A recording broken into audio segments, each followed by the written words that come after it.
In an era dominated by spread offenses, Georgia flipped the script. They didn't just survive modern football, they broke it. And at the heart of it all was their advanced match coverages, and today we're breaking down the most important one with cover 4 quarters. This is the foundation of our Dawgs Dynasty Defense in College Football 26, built to stop heavy passing attacks, to erase deep threats, and punish every bad read. Today we're breaking it all down, the rules, the reads, and showing you how you should run it with in-game examples. Now, this breakdown is just one part of a full defensive series we're building for College Football 26. We'll be covering all of Georgia's core principles, breaking down 3-4 tight and our 3-3-5 looks, and we'll be going over all the blitzes and match coverages you will need to dominate, and we are calling it the Dawgs Dynasty Defense. Now, if you want to check out everything that I've released for this whole scheme, I will link the playlist down below. Now, let's break down why Georgia's quarters-based match system is so deadly. So what is match coverage? It isn't passive zone or pure man, it's post-snap reading. It is a defense that has defenders playing zone, but they are reading receivers, and they will either man up players and lock them down, or they can become free to double team and bracket other players, or play zone and look for work and help on anyone who comes into their area. And this can lead to confusion and a ton of mistakes by the offense. Now, quarters is so good for college football because it can neutralize meta routes. The most abused routes in Madden or college football are corners, crossers,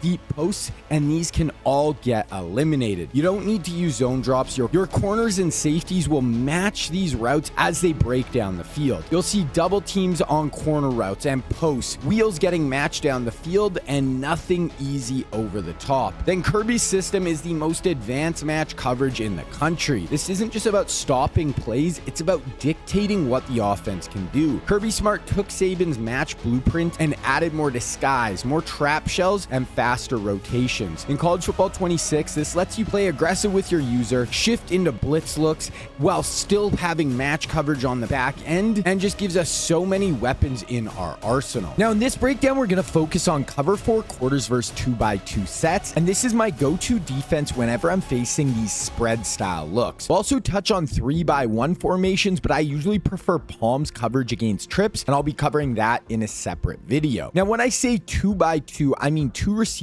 on each side of the ball. This can be a classic spread set with 2 slots, or a more balanced look with a slot to one side and an inline tight end to the other. So as we go through the breakdown, you're going to hear me say things like read 1-2 or 2-1 or even 1-2-3. That numbering system starts from the outside receiver in, so it just specifies which receiver I'm talking about. Number 1 is always the outside most receiver on that side of the ball. Number 2 is the next inside player, and then number 3 comes into play with trip sets, and he's always the 3rd player in. Now let's get into the rules, and we're going to break this down position by position. It's going to be the same rules no matter what quarters you play in any formation or any scheme you run. Now, first, starting out with our outside cornerbacks, and they're going to be playing what we call man on demand or man on deep. Each corner is going to read 1-2 on their side of the ball. Now, if one goes vertical 5+ yards up the field, they are just going to lock him down in man coverage. So this can be any deep route like a streak or a post or anything over 5 yards. Now, if number 1 breaks inside or shallow, then their eyes are going to go to number 2, and if he runs anything deep like a corner route or a streak, then the corner is going to help double number 2 with the safety. Now, if both number 1 and number 2 stay short, then the cornerback is just going to drop back into a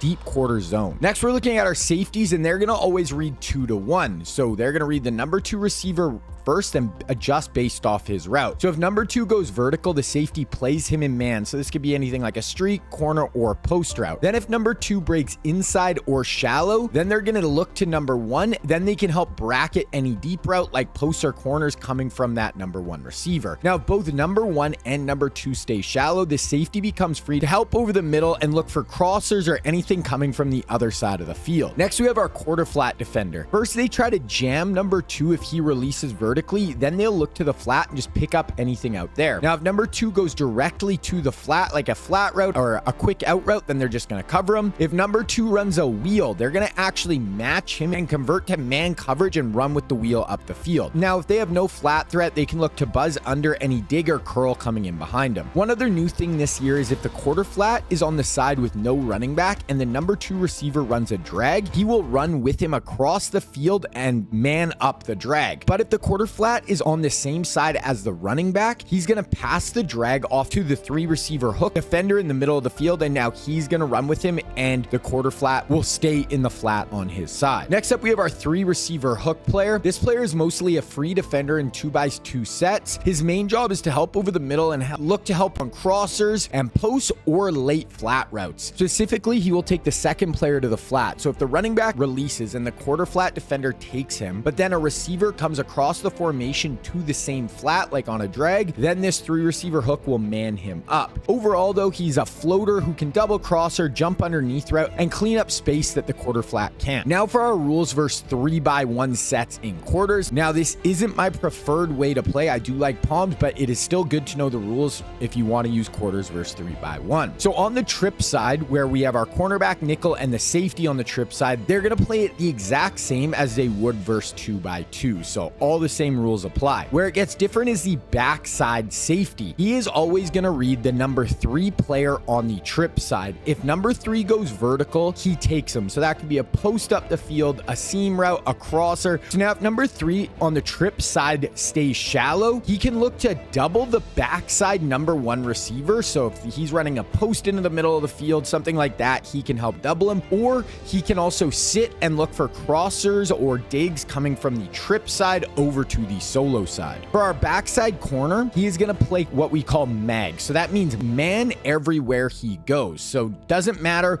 what route this solo receiver is running, he is just going to man him up. Doesn't matter if it's shallow, deep, or across the field. Then for our backside quarter flat, he's going to take the running back if he releases out on a route and man him up. If the running back stays to block, he's just going to zone out and play the flats. For our 3 receiver hook, his job is to wall off the number 3 defender if he goes vertical. He wants to get underneath the route and take away that quick throw until the safety from the solo side can come over and pick it up over the top. Then he just can drop off and play that 3 receiver hook over the middle, helping underneath on any digs or crossers, or taking those drags across the field. Then if you want to take this defense to the next level, you need to check out my website, Scheme Kings. Up right now, you'll find 2 more videos live today, with the first being my quarter sim pressure, where we can rush 4 and now get our nickel free off the edge for sacks while having our match coverage still be viable in behind him. Then we're also going to have a cover 4 quarters advanced tips video where I go over some ways to make this coverage that much better. And then I've also updated the website, so every topic I break down on the site is going to get its own individual video, and it is just going to be way easier to navigate and find everything. Then there's also the 335 blitz section up on the site that'll give you a ton of options to pair with the quarter stuff you learned today, and a whole nother mini scheme you can check out for this Georgia defense, with a ton more on the way for this scheme. So by subscribing to the site, you'll also get access to all of my college football and Madden 25 content. Then when Madden 26 drops, you'll receive all of that content plus the college football 26 stuff, all for one price. Then for the first time in the history of Scheme Kings, I'm going to be running a sale for the yearly membership. It will be 40% off, and this sale is going to run for 1 month until August 25th. Use code YEAR26. Then I'm also going to be running my Georgia D sale on the site, and this will run until September 1st. Use code DAWGS26 to get 50% off your first month if you want to just do the monthly membership. So if you want to check out the site, I will link it down below. Now for this Georgia match D, we are running it at a 335 mint in the Georgia playbook, but all of these match rules are the same, so they can work in any defense you are running. And now I'm going to break down some in-game examples of me using this defense online so you can see how effective it actually can be. All right, so looking at some of these in-game clips, and one of the first things I always recommend whenever I start teaching people how to run quarters is I always say,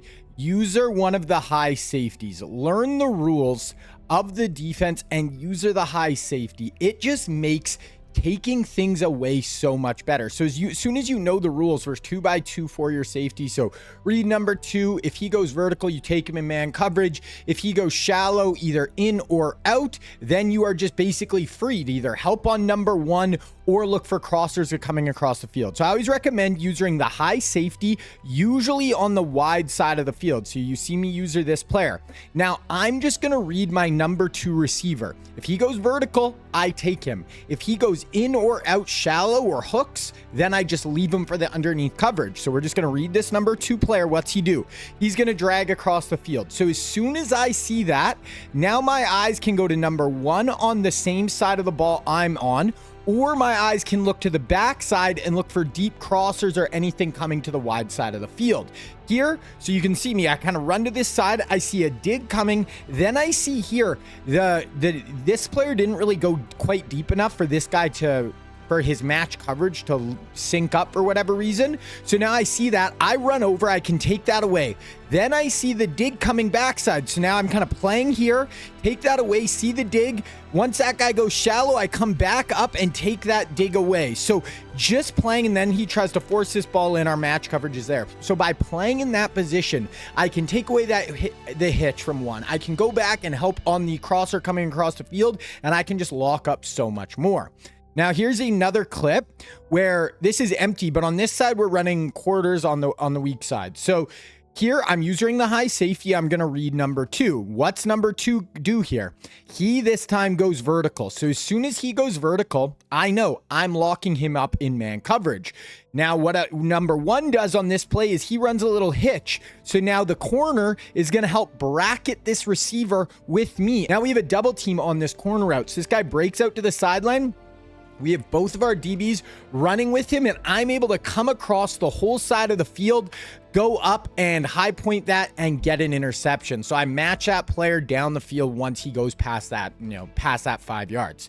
Okay, now on this, and the other great thing with this coverage that I've mentioned a lot through this video is it is amazing at taking away corner routes, taking away deep crossers, things like that. A lot of the meta routes that you can struggle with if you're playing just zone coverage, this can take away. So here, this guy's running a crosser down the field, and we are just running step for step with him. Our guy converts to match coverage, and now we high point the ball, take that away. So that's like a deep crosser, deep post. Also corner routes. If you're just playing normal drop zone, corner routes can just absolutely abuse it. Here, I'm using this safety on the wide side, but our backside safety, he's going to read number 2. If number 2 runs a corner route, he's going to match it and take it away. So what does number 2 do? Runs a corner route. He just runs a nice kind of flood.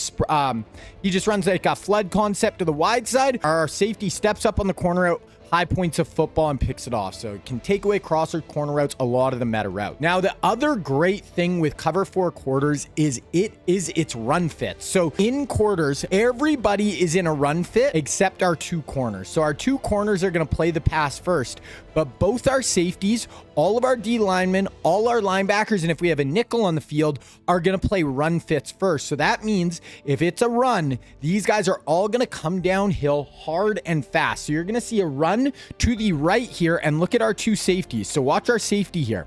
It's going to be a run fit. So he's going to come downhill and fill in the run. Linebacker is going to scrape over the top, and you see with my user, I'm coming all the way across the field right here to make sure he doesn't get outside. We come and clean it up. So this is our 2 safeties making the play here. Here's our 1 safety, and here's me helping to force him back into our guy. So really, really good run defense as well. And the other thing I recommend, guys, with quarters and playing match coverage in general is you want to use blitzes. So what you're going to notice when you run a lot of match coverage, people are going to try to send everybody out on routes and flood your zones, flood your match, get their running back out on routes. And when they do that, they're going to be super susceptible to blitzes. So I'll throw up the thumbnail right here of the blitzing scheme I just dropped out of 335 Mint that you can pair with all this quarters and match coverage. And it's going to, start a lot of the time out of these 2 high looks that'll look the same as our match coverage. They can't tell if it's match or a blitz. They send all 5 out on routes, running back out, tight end out, and now all of a sudden we're bringing a blitz that's going to fire in half a second and hit him as he throws. So taking your match to the next level is incorporating blitzes that work off of your match coverage. Now, with just what you have here for cover 4 quarters, you'll be in a really great spot. But remember, there's 2 more videos that can make your match coverage way better already up on Scheme Kings that can help you take this defense to a whole nother level. Then if you want a full breakdown of the overall vision behind this Dawgs Dynasty defense, including a deep dive into the personnel we're going to use and how it all ties together, then make sure you check out the full intro video for the entire scheme right here.